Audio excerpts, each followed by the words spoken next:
Dan jika kita membaca kolom komentar, kita akan lihat betapa ganasnya netizen Indonesia. Ini mengomentari seseorang yang dianggap melakukan sesuatu yang buruk atau jadi kalau kita lihat di sini ini menghasilkan uang itu sampai ratusan juta rupiah. Ini baik ke kalau menurut saya ada keseimbangan jiwa yang terganggu di sini sehingga kita itu membenci seseorang dengan amat sangat. Ingat, apapun yang kalian tulis di sosial media akan ada di sana selama-lamanya.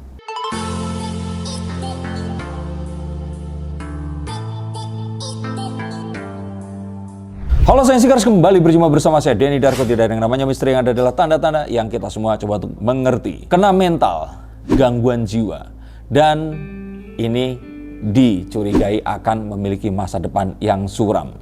Siapa yang akan paling dirugikan dalam kasus yang melibatkan Triswaka, Zinedine Zidane, dan Andika Kangen Band? Yuk kita akan lihat menggunakan kartu-kartu yang saya pegang ini. Kita masuk ke fakta pertama. Di kartu Ten of Cups, ini emosi dari para netizen ini tak terbendung. Semuanya menghujat. Semua ini artinya mungkin 90 sekian persen. Semua menghujat. Dan semuanya meluapkan amukan, umpatan. Banyak yang sudah nggak manusiawi. Ini dilemparkan kepada Triswaka dan Zidane. Dan setelah beberapa hari kasus ini terjadi, mereka dipanggil untuk klarifikasi. Andika Kangen Band juga diundang untuk klarifikasi di beberapa channel, dan ini channel-channel yang besar. Terhitung seperti Close the Door, ada juga Uya Kuya, channel Mas Eko Patrio, dan kayaknya kita ngobrol ini saja mungkin dia sedang diundang di channel yang lainnya. Dibicarakan dan menjadi trending selama beberapa hari, tapi tidak ada yang sadar bahwa, dan jika kita membaca kolom komentar, kita akan lihat betapa ganasnya netizen Indonesia. Ini mengomentari seseorang yang dianggap melakukan sesuatu yang buruk atau melanggar etika yang menurut mereka ini anggap benar. Dan membaca komentar yang ada, kadang kita berpikir, ini gila ya, bisa sampai seperti ini tuh apa yang ada di pikiran mereka. Memang Triswaka dan Zidane ini tidak sepenuhnya benar, tapi apakah dia juga sepenuhnya salah? Karena ada juga yang mencoba untuk membandingkan ini dengan Gilang Dirga yang juga suka mengimpersonate seseorang. Nah, kalau ternyata hal ini sudah salah dan benar, kita akan sulit untuk mengatakan. Tetapi konteks yang memang akhirnya diunggah, mereka berdua dianggap menghina Andika Kangen Band, dan secara fakta Andika Kangen Band adalah senior mereka di dunia tarik suara.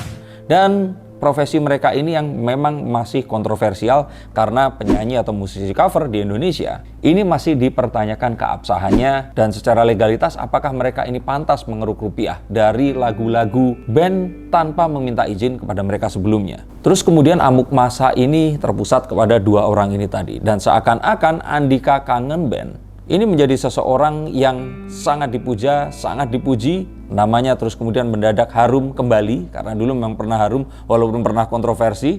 Dan nanti kita akan bahas lagi menggunakan kartu. Tapi yang pasti di sini orang melupakan bahwa apakah yang dilakukan ini sepenuhnya salah atau ada hal-hal yang lain yang memang tersembunyi di sini.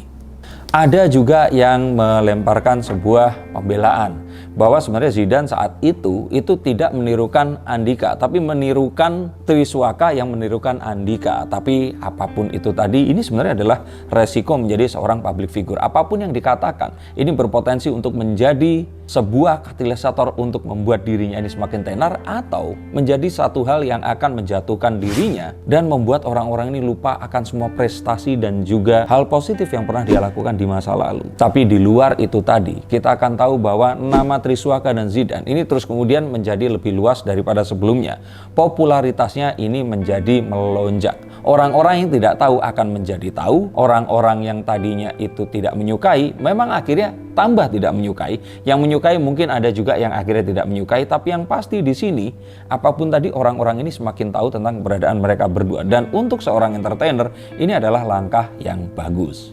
Memang akhirnya setelah saya melihat di social blade, kita akan tahu bahwa subscribers dari Zidane ini turun sekitar 20.000, dan subscribers dari Triswaka ini turun sebanyak 50.000. Kesannya banyak ya, karena itu kan kalau dijumlahin bisa mengisi Stadion Gelora Bung Karno sampai penuh. Tapi coba lihat perbandingannya dulu. Kurang 20.000 dari 1,3 sekian juta subscribers, itu artinya cuman berapa persen? Itu kecil sekali. Apalagi Triswaka, 50.000 dari 7,95 juta. Ini artinya Dia benar-benar itu orang yang cuman sedikit sekali. Dan kalau dibandingkan, masih banyak orang yang masih mau mengikuti dia dibandingkan orang yang tidak mau mengikuti. Saya tidak berusaha membela siapapun. Tapi kalau anggap mereka ini rugi, ya kan berkurang segitu banyak. Tunggu dulu. Konten mereka dalam waktu 1 minggu ke belakang ini melonjak pesat. Kita lihat Zidane ini saya catat di sini video yang terakhir itu 383.000 penonton. Sebelumnya lagi 276.000 penonton. Sebelumnya lagi 523.000, 264.000, dengan average videonya ini biasanya antara 50 hingga 200.000. Artinya ada lonjakan besar sekali. Dan for your info, subscribers di dalam YouTube itu hanya untuk pamer-pamernya si YouTuber saja. Subscribers baru akan berarti jika penontonnya ini paling tidak ada 20% hingga 50% dari subscribersnya. Contohnya channel Deddy Corbuzier. Nah, dengan subscriber sebesar itu, penonton yang 5 juta, 6 juta, nah itu baru sehat. Tapi kalau ternyata subscribersnya misalkan 30 juta, penontonnya cuma 1 juta atau 300.000, 500.000, ya ini satu hal yang akan berbeda. Maka kita akan tahu sebenarnya mereka berdua ini malah nggak rugi. Bahkan kalau saya bilang jauh dari rugi. Mereka ini beruntung sebagai seorang public figure. Oke, namanya memang jelek, tapi kalau dia masih ingin berkarir lebih lama, sebenarnya ini adalah satu kesempatan untuk menunjukkan iba kepada para netizen dan mereka akan berbalik menyayanginya. Masih ingat kasus Vanessa Angel yang dulu dibully, tapi kini dipuji, bahkan keluarganya pun sekarang sangat viral dan terkenal seantero Nusantara. Nah, terus apa kabar dengan Bambang Tampan? Bambang Tampan ini terlihat memang sepertinya dia ini ada masalah. Dan dia sepertinya kok kasihan banget sampai dibegitukan dengan 2 juniornya. Tapi di luar dugaan, nama Andika Kangen Band ini pasti kalau presiden itu elektabilitasnya naik karena popularitasnya juga naik. Ini tercatat dia diundang di beberapa podcast dan di setiap podcast, di podcast Close the Door ini ditonton hingga 6,2 juta orang. Di Uya Kuya ditonton hingga 7,9 juta orang. Dan video klip Cinta Sampai Matinya Kangen Band yang beberapa bulan lalu keluar ini sudah 35 juta penonton. Jadi kalau kita lihat di sini ini menghasilkan uang itu sampai ratusan juta rupiah. Ini baik ke mungkin Master Deddy Corbuzier atau ke Uya Kuya di situ. Berarti memberikan rezeki ke orang lain, dia pun pasti juga akan dapat rezeki. Saya aja kecipratan rezeki dengan bikin konten seperti ini dan konten yang sebelumnya. Jadi kalau saya kira di sini, Andika dia tidak merasa dirugikan sama sekali dan bahkan dia diuntungkan dengan publisitas ini tadi. Nah, kalau seperti itu, terus siapa yang rugi di sini? Karena semuanya ini tampak happy-happy saja.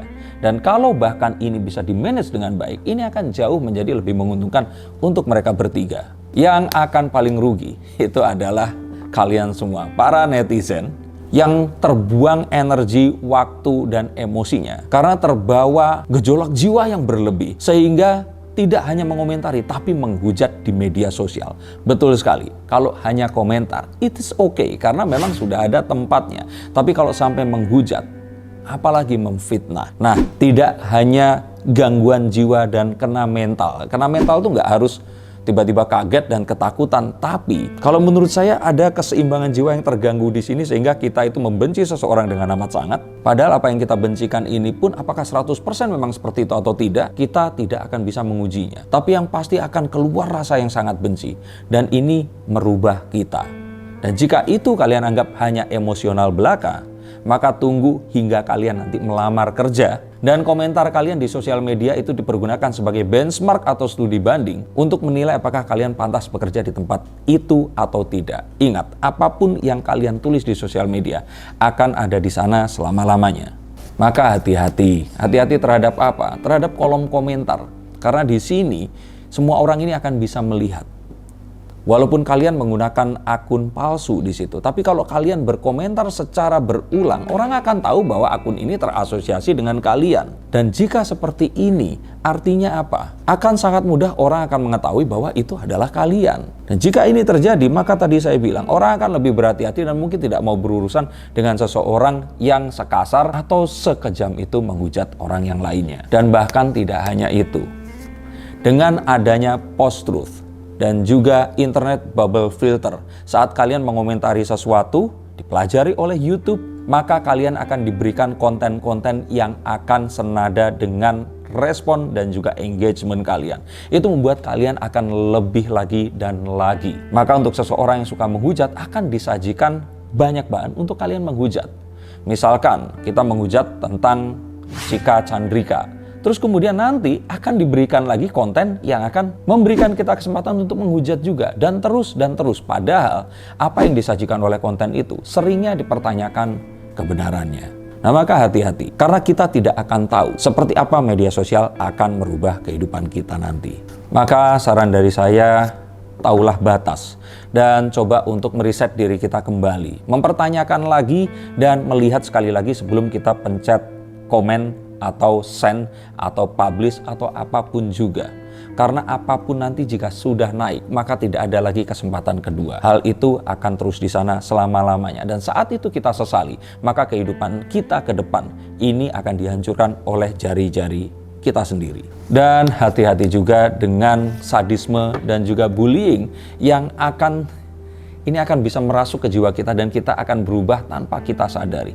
Maka cobalah untuk tenang dahulu, baca berulang kali, duduk dahulu, jangan terpancing emosi, dan jangan mencoba untuk langsung menjawab apapun yang akan memancing emosi kalian di sosial media. Ingat, jangan membuat janji saat kita sedang gembira dan jangan membuat keputusan saat kita sedang marah. Dan mengingat untung dan rugi, ingat sekali lagi, kita akan selalu jadi seseorang yang merugi. Saat kita menggunakan sosial media saja, kita adalah sebuah produk. Nah, keuntungannya adalah saat kita bisa mengambil nilai, contoh, dan juga suri tauladan dari apapun yang kita lihat. Ambil itu dahulu. Jika kita tidak bisa memberikan kontribusi yang baik, maka mendingan kita diam saja. Tapi jika ternyata kita bisa memberikan kontribusi yang membangun, itu yang mungkin akan bisa diharapkan untuk dibaca oleh orang lain dan bisa menginspirasi mereka untuk menjadi seseorang yang lebih baik lagi. Sedih sekali saat melihat semua orang menghujat seperti itu. Bukan di sini saya ingin membela apa yang dilakukan oleh Triswaka dan Zidane. Tapi paling tidak tahulah batas sampai mana kita harus melakukan